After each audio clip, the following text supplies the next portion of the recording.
Film की शुरुआत Haruka से होती है। जैसे ही वो अपना स्कूल लॉकर खोलती है, उसे अपने जूते अंदर नहीं मिलते। तभी मित्सुरु आइबा नाम का एक लड़का उससे पूछता है कि वो अभी तक घर क्यों नहीं गई। हारुका जवाब देती है कि वो किसी का इंतजार कर रही है। इसके बाद हारुका सिर्फ स्कूल के इंडोर शूज पहनकर घर की तरफ निकल पड़ती है। रास्ते में कुछ लड़कियां उसे रोक लेती हैं। वहीं पता चलता है कि हारुका के जूते उन्हीं के पास हैं। उसे परेशान करने के लिए वे उसके जूते एक गड्ढे में फेंक देती हैं। जब हारुका उन्हें उठाने जाती है तो उसका पैर फिसल जाता है और वो गिर पड़ती है। इसके बाद वो तीनों लड़कियां उसका बैग खोलकर उसका सामान निकालती हैं और उसके ऊपर फेंकने लगती हैं। इतना ही नहीं, वे उसकी किताबें भी फाड़ देती हैं। फिर उनमें से एक लड़की कहती है कि वे ये सब इसलिए कर रही हैं क्योंकि हारुका ने आइबा को उनकी दोस्तों से अलग कर दिया था। वहां तो खुद भी खड़ी होती है।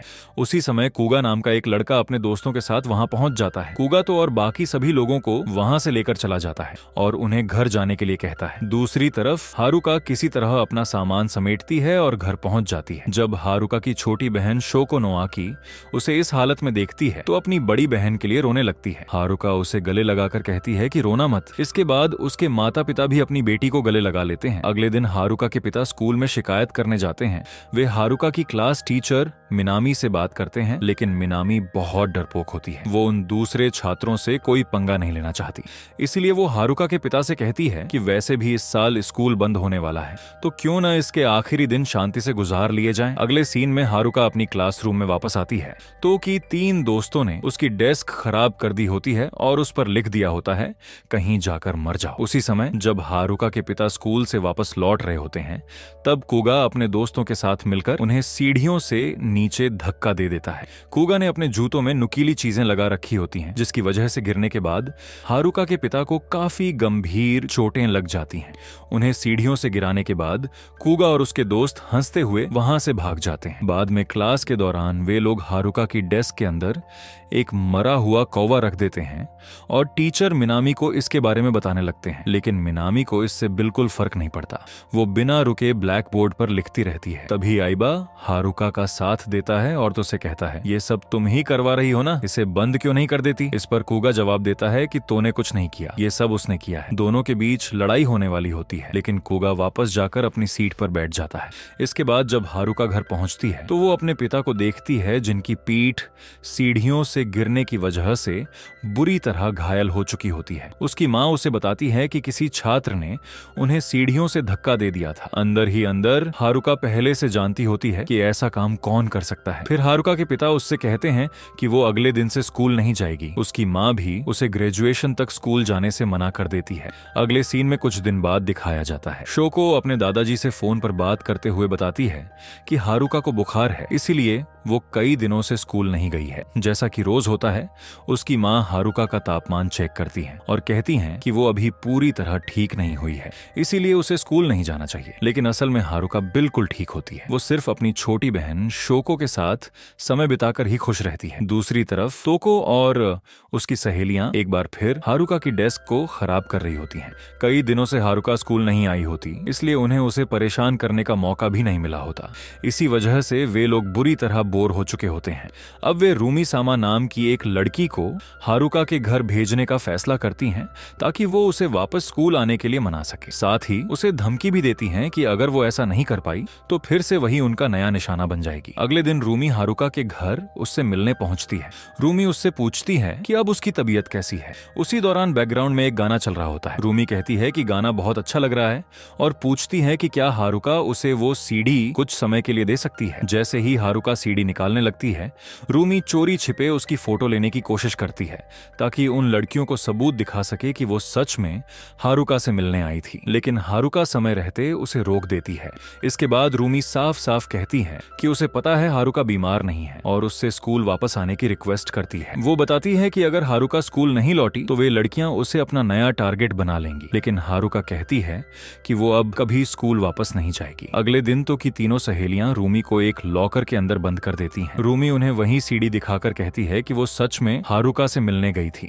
लेकिन उन तीनों लड़कियों को उसकी बात पर बिल्कुल भरोसा नहीं होता। वे फैसला कर लेती हैं कि अब से रूमी ही उनका नया शिकार होगी। वहां तो भी मौजूद होती है, लेकिन हमेशा की तरह वो कुछ नहीं करती और बस चुपचाप सब देखती रहती है। उसी दौरान तोको उस सीडी को अपने पास रख लेती है। दूसरी तरफ हारुका शोको के साथ बाहर घूम रही होती है। तभी उनकी मुलाकात आइबा से होती है, जो अपने कैमरे से प्रकृति प्रकृति की तस्वीरें खींच रहा होता है। हारुका शोको की मुलाकात आइबा से करवाती है। वहीं पर आइबा दोनों बहनों की एक साथ फोटो भी खींच लेता है। वापस स्कूल में अब रूमी पूरी तरह उन लड़कियों का निशाना बन चुकी होती है। इस बार सबके सामने तो खुद रूमी के बाल काटने लगती है और बाकी सभी लोग खड़े होकर हंसते रहते हैं।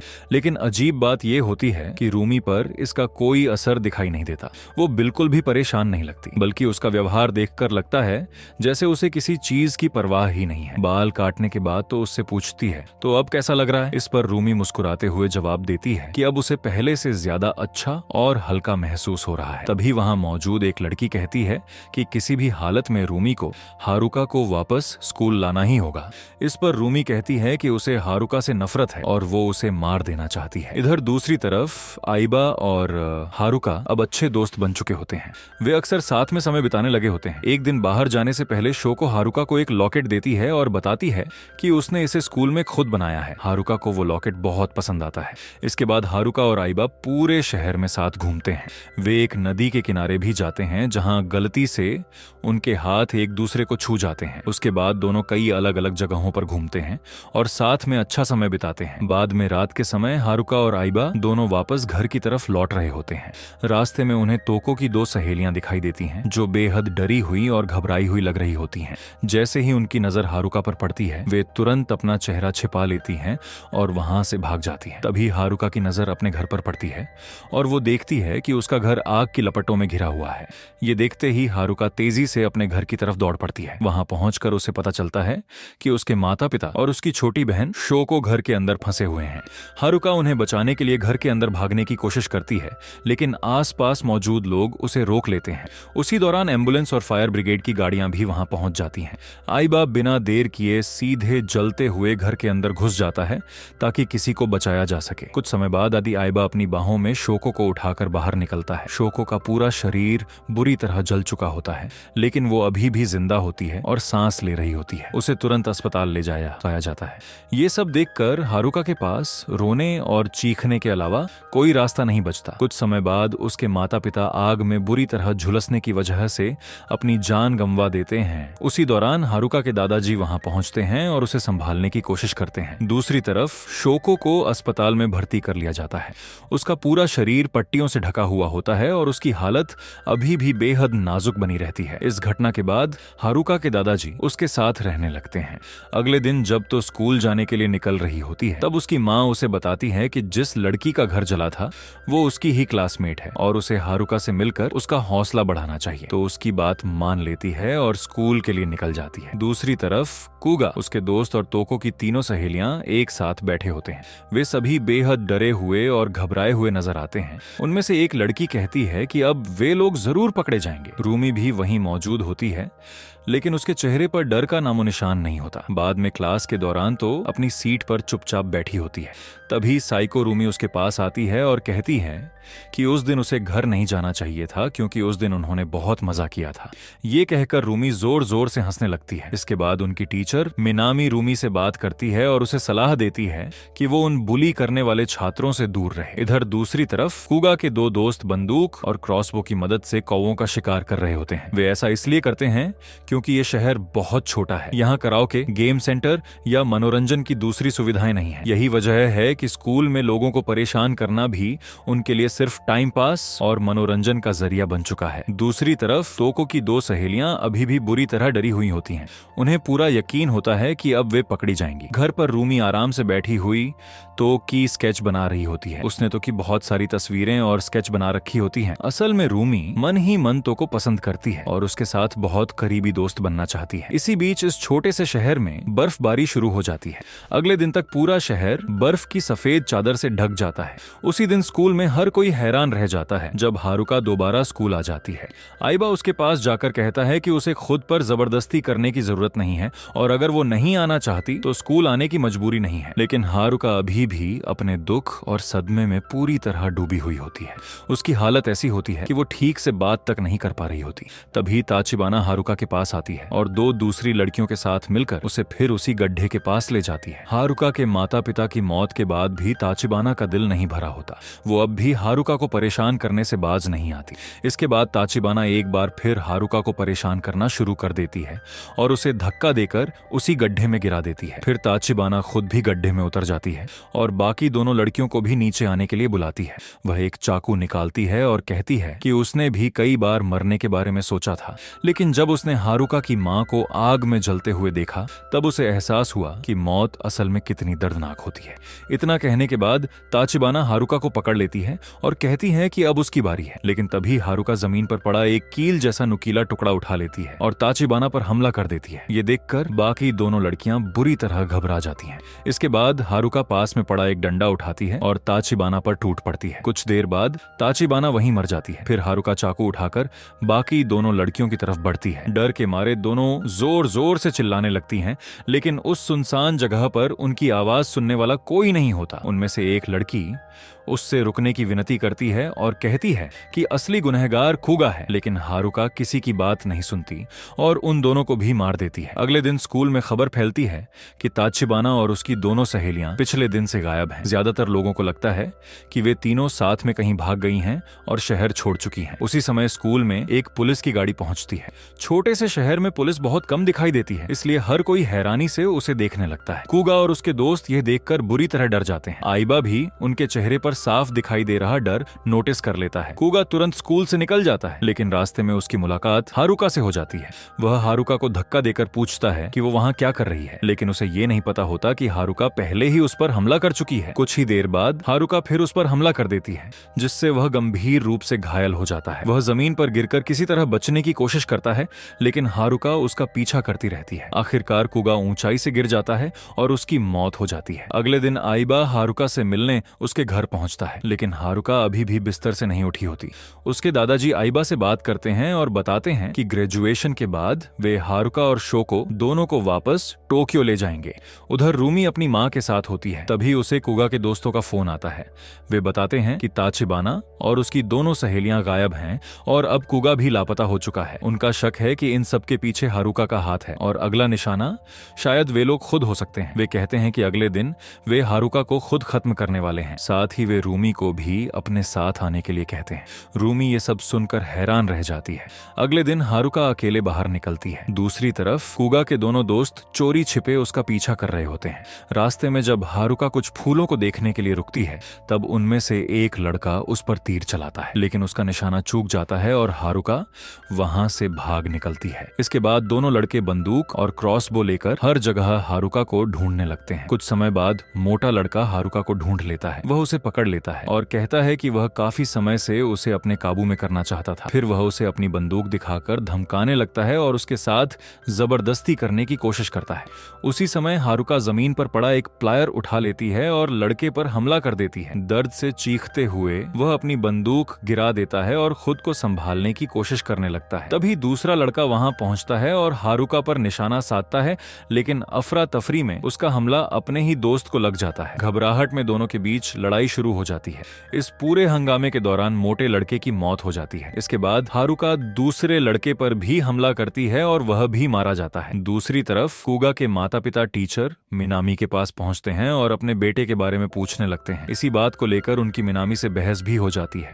उधर कई लोगों से सामना करने के बाद हारुका घर वापस पहुंचती है। उसकी हालत देखकर उसके दादाजी काफी डर जाते हैं, लेकिन उससे कोई सवाल नहीं करते। अगले दिन आइबा फिर हारुका से मिलने आता है। दोनों एक बार फिर साथ बाहर निकलते हैं और उसी नदी के किनारे पहुंचते हैं जहां वे पहले भी गए थे। वहां हारुका अपने दर्द को और नहीं छिपा पाती। वह फूट फूट कर रोने लगती है और अपने अंदर का सारा दुख बाहर निकाल देती है। आइबा उसे सांत्वना देता है। फिर वह हारुका से अपने प्यार का इजहार करता है और कहता है कि वह हमेशा उसकी रक्षा करेगा। इसके बाद दोनों एक दूसरे के और करीब आ जाते हैं। दूसरी तरफ तो हारुका की सीढ़ी सुनना शुरू कर देती है। इसी बीच आइबा अपनी दादी को बताता है कि आगे की पढ़ाई के लिए वह टोक्यो जाएगा और वहीं रहेगा, क्योंकि वहां कोई ऐसा है जिसकी वह हमेशा रक्षा करना चाहता है। उसी रात साइको रूमी उसी गड्ढे के पास पहुंचती है। वहां उसे बर्फ से ढकी हुई 3 लाशें दिखाई देती हैं। ये देखकर वह बुरी तरह घबरा जाती है। वह तुरंत तो को फोन करना शुरू कर देती है, लेकिन तो उसकी एक भी कॉल नहीं उठाती। अगले दिन से रूमी अपने कमरे से बाहर निकलना लगभग बंद कर देती है।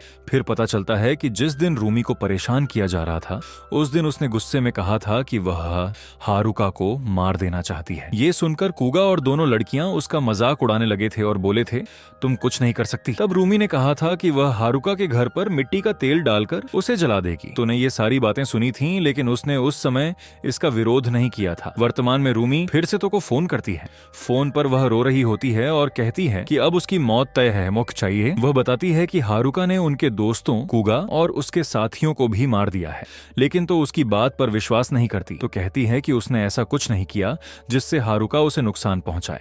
इस पर रूमी जवाब देती है कि इन सब घटनाओं की असली वजह तो खुद तो है। रूमी कहती है कि तो हारुका से नफरत करती थी क्योंकि उसने आइबा को उससे दूर कर दिया था, लेकिन तो कहती है कि रूमी सब गलत समझ रही है। वह बताती है कि उसे आइबा कभी पसंद ही नहीं था। इसके बाद तो गुस्से में रूमी से कहती है कि कहीं जाकर मर जाओ और फोन काट देती है। ये सुनकर रूमी बुरी तरह टूट जाती है और उसने तो की जितनी भी स्केच बनाई थी सब फाड़ देती है।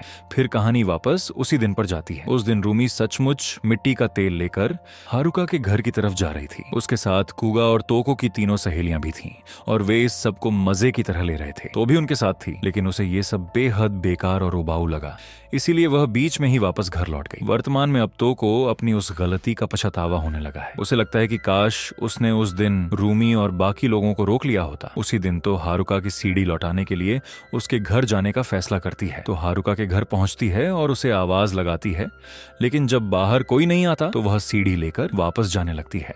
उसी समय हारुका अपने दादाजी के साथ अस्पताल से बस में लौट रही होती है। जैसे ही हारुका की नजर तो पर पड़ती है, वह अपने दादाजी को घर के अंदर जाने के लिए कह देती है। इसके बाद तो उसके पास आती है और उसकी सीडी वापस कर देती है। हारुका कहती है कि जब भी वह उस गाने को सुनती है उसे पुरानी बातें याद आ जाती हैं। तो जवाब देती है कि उन्हें इस तरह बात किए हुए बहुत समय हो गया है।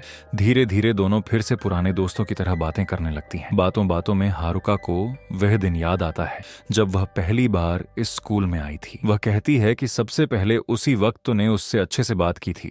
तूने उस समय अपनी कई निजी बातें भी हारुका के साथ शेयर की थी। हारुका कहती है कि तो हमेशा उसकी अच्छी दोस्त रही, लेकिन फिर भी उसने आइबा को उससे दूर कर दिया। इस पर तो कहती है कि ऐसा बिल्कुल नहीं है। वह बताती है कि उसे आइबा कभी पसंद ही नहीं था। इतना कहने के बाद वह खुद को रोक लेती है और पूरी सच्चाई नहीं बताती।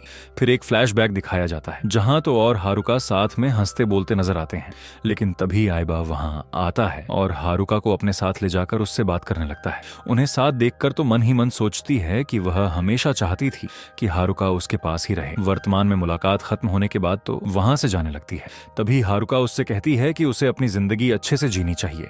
ये बात सुनते ही तोको अपनी गलतियों का एहसास होने लगता है। वह रोते हुए हारुका से माफी मांगती है। बाद में जब दुखी और टूटी हुई तो घर लौट रही होती है, तभी रूमी अचानक उसके पीछे आ जाती है और उस पर हमला करने की कोशिश करती है। तो किसी तरह खुद को बचा लेती है और उससे पूछती है कि वह ऐसा क्यों कर रही है। इसके बाद दोनों के बीच झगड़ा शुरू हो जाता है। रूमी बेहद गुस्से में होती है और बार बार तो खरारेड हमला करने की कोशिश करती है। काफी देर तक दोनों के बीच संघर्ष चलता रहता है। आखिरकार तो घायल होकर वहीं गिर जाती है, जबकि रूमी वहां से भाग निकलती है। उसी रात आइबा हारुका को फोन करता है। वह बताता है कि उसने उसके दादाजी से बात की है। उसे पता चल चुका होता है कि ग्रेजुएशन के बाद हारुका टोक्यो जाने वाली है। आइबा कहता है कि वह भी उसके साथ टोक्यो जाएगा, लेकिन हारुका कहती है कि ऐसा संभव नहीं है। आइबा उससे वजह पूछता है। इस पर हारुका सिर्फ इतना कहती है, जब बर्फ पिघलेगी तब तुम्हें सब समझ आ जाएगा। इसके बाद कहानी में एक चौंकाने वाला मोड़ आता है।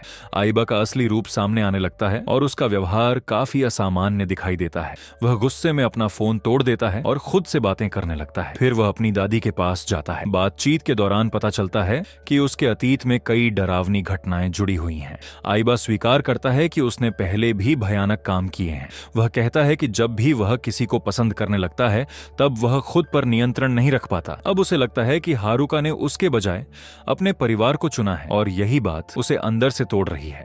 इसके बाद आइबा कहता है कि अगले दिन वह हारुका के दादाजी से मिलने जाएगा। उसकी बातों से साफ महसूस होता है कि उसके इरादे बिल्कुल ठीक नहीं हैं। दूसरी तरफ रूमी खून से सने कपड़ों के साथ अपने कमरे में लौटती है। उसे उस हालत में देखकर उसकी मां दरवाजा खोलने के लिए कहती है, लेकिन रूमी चाकू दिखाकर अपनी मां को दूर रहने की धमकी देती है। फिर भी उसकी मां उससे कहती है कि चाहे कुछ भी हो जाए वह हमेशा उसके साथ खड़ी रहेगी। अब खुद को बचाने के लिए रूमी हारुका को खत्म करने के बारे में सोचने लगती है। अगले दिन गायब हुए सभी छात्रों के माता पिता वाइस प्रिंसिपल के पास पहुंचते हैं। वे कहते हैं कि उनके बच्चे एक ही क्लास में पढ़ते थे और स्कूल के बाद अचानक लापता हो गए। सभी लोग मिलकर मिनामी पर आरोप लगाने लगते हैं और उसे जिम्मेदार ठहराते हैं। असल में वे छात्र पहले कई दूसरे बच्चों के साथ साथ मिनामी को भी परेशान कर चुके थे। इन घटनाओं की वजह से मिनामी के पुराने मानसिक घाव फिर से ताजा हो जाते हैं।